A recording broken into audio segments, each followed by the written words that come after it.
What's up, guys? Austin here from Airsoft Station. Ooh! Ooh! That was the dumbest intro I've ever done in my life.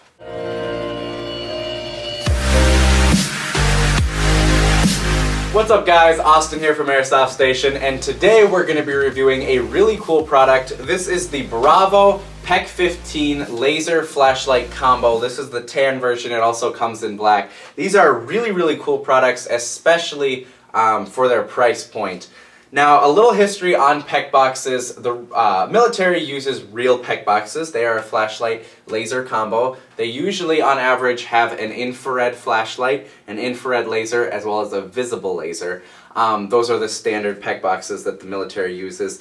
Airsoft has adapted the look of a PEQ box oftentimes to house batteries for guns that are wired to the front. They're really handy for airsoft, however they're non-functional due to the fact that they're hollowed out so they can hold a battery. They are purely to look cool. This one is a fully functioning PEQ box, although it may not be of the exact same quality the military uses. Currently they're priced at $60 through us at Airsoft Station. That's really cool, especially for how high quality it is. So let me show you guys how this works. It comes with the PEQ box here, as well as your thumb button pushy thingy. It plugs into the back here. Pressure switch, that's the word I'm looking for. It comes with the pressure switch. You also have several settings here on the actual PEQ box itself. So this far setting right here, that is the, I guess the toggle flashlight. So every time you push the button here, it turns on, and every time you let go, it turns off. This is good for if you were, say, holding it on a grip and you wanted to strobe someone, you know, quickly like that. The next one is if you were, say, playing a night game, you could flip it one over, so it was right there, and now we just moved it up one switch. This one is, I suppose this one would be the toggle one. This one you click and it stays on until you click it again to turn it off. Now the next one is purely the toggle laser. Now this thing is really bright. It's not showing up on the camera. I'll do a little more in-depth video on the brightness of that laser in a minute here. The next one is a setting for the toggle flashlight and laser. Every time you push it, both the laser and the flashlight will come on, and they will stay on until you click it again to turn it off.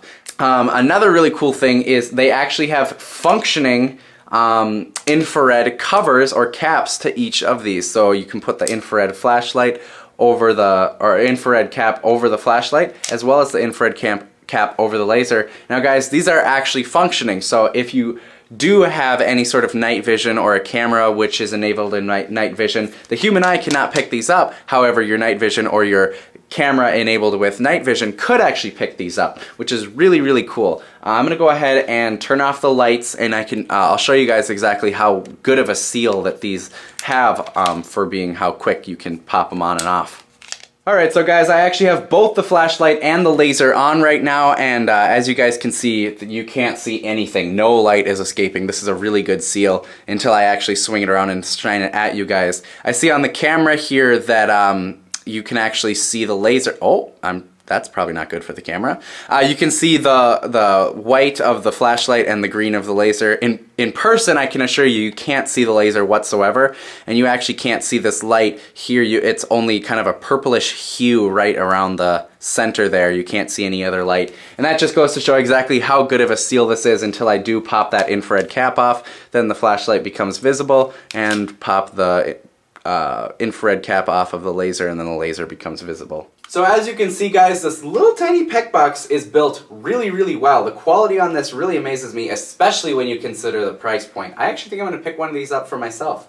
Everything on it, it just feels solid. It feels like it would be relatively weatherproof too, as where your batteries go, it uses two C123A batteries. They go right in the top here, right there. It uses two of those, positive side up. When you do go to screw it down, you can see this little O-ring here. I'm assuming that's to weatherproof it.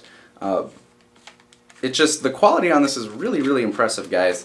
It's also got windage and elevation adjustments on it for the laser and the flashlight. This thing It honestly just really surprises me. Anyway, we're going to go ahead and take a closer look at the flashlight here. We'll be shining that around just so you guys can get an idea for how bright this is. They advertise it to be 280 lumens. I'm not sure if it's quite that bright, but it's still pretty darn bright. And I'm also going to be doing a little in-depth video outside on the laser just to show you guys how bright this thing is. Alright, so here you go guys. You know how flashlights are with cameras. The camera never picks up how bright it truly is, but this really gives you an idea for how bright this is. I mean, this is one of our empty offices here, and it lights up the entire room. If I shine it over on this wall over here, this wall is still lit up. You can see the outlets and everything like that. It just really lights up the whole room, and like I said before, you know how cameras are with flashlights, but this thing is bright.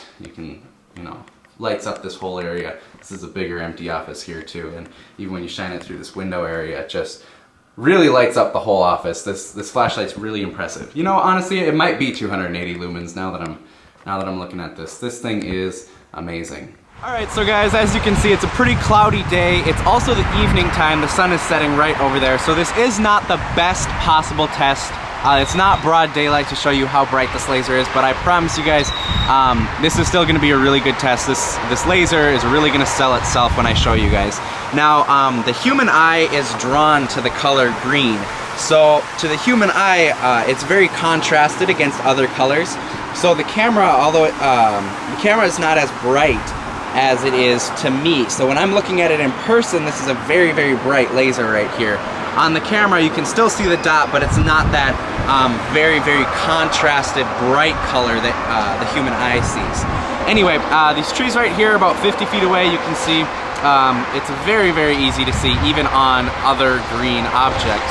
Like these bushes here, it's very, very contrasted. It's bright. It's very easy to see even on other green objects. Now, let's go for a little bit of a farther shot. Keep in mind, it is a federal crime to shine a green laser into the sky, as you could hit an airplane. It's a federal crime. It's, just something you don't want to do. You could take an airplane down, and I wouldn't want that on my conscience. We're going to go ahead and shoot at the pine trees over there and that white sign right there. So I'm going to go ahead and start here. I'm going to be careful not to hit the freeway there, because that would be a no-no. So you can see the green laser on that tree right there. We'll bring it down, bring it up onto the sign. Alright, so guys, I got another test for you here just to show you exactly how bright this laser is to the human eye. This is a relatively dark corner here at the shop, and I'm going to turn this laser on, and as you can see, it just lights up that whole corner. You can see it just, absolutely lighting up that whole corner there. This is absolutely amazing. It's such a bright laser. Now keep in mind, in person, you can actually see the beam going all the way up to the dot, but I'm not sure you can on the camera. I think I see it a little bit there on the camera, but it is relatively bright here in person. So there you go, guys. I am a big fan of this PEQ box. There's so many pros to it. I'm going to just try to go down the line as quick as I can, try to think of them all. It uses C123A batteries. Those are easily accessible. You don't have to worry about having trouble picking those up anywhere. Big chain stores have them. We sell them. Those are readily available. They have the functioning infrared caps for both the laser and the flashlight. That's huge. That's just so high quality, especially when you consider the price tag. It easily mounts on any Weaver or Picatinny rail. It's got it seems relatively weatherproofed. I can't promise that if you throw it in a pool it'll be fine, but I'm sure this little guy would be fine in the rain. I like the fact that it comes with the pressure switch. I really like that, in fact. However, if you didn't want it or you felt like you got it in the way and you unplugged it, it also has a button right on top here. You can just push that, light it up just like this. So if you, for some reason, didn't want the pressure switch, you could, if you were C-gripping it, you could probably easily hit that with your thumb. It's incredibly low profile, so you're going to be able to see over this with your iron sights, just because it is so thin. It also has those multiple settings for both your flashlight and your laser, so whether you wanted to strobe someone or whether you wanted to toggle the flashlight or both the flashlight and the laser, you're going to be able to do it. These things are selling fast, guys. If you want this, you got to come down. In fact, this is our only model right now. We're probably going to be getting more in stock, but these things go fast because they are a cool new product and people really like them. So yeah, that's it for this video, guys. I'm gonna buy this one probably, because this is a really cool product. So anyway, until the next video, guys, have a good one. Alright guys, now we're just gonna take it over to the chrono and see what it chronos. What is the speed of light in feet per second? Let me think. One speed of light in vacuum converts to about 984 million feet per second. Ooh. It's definitely over field limits here in Minnesota. Shoot.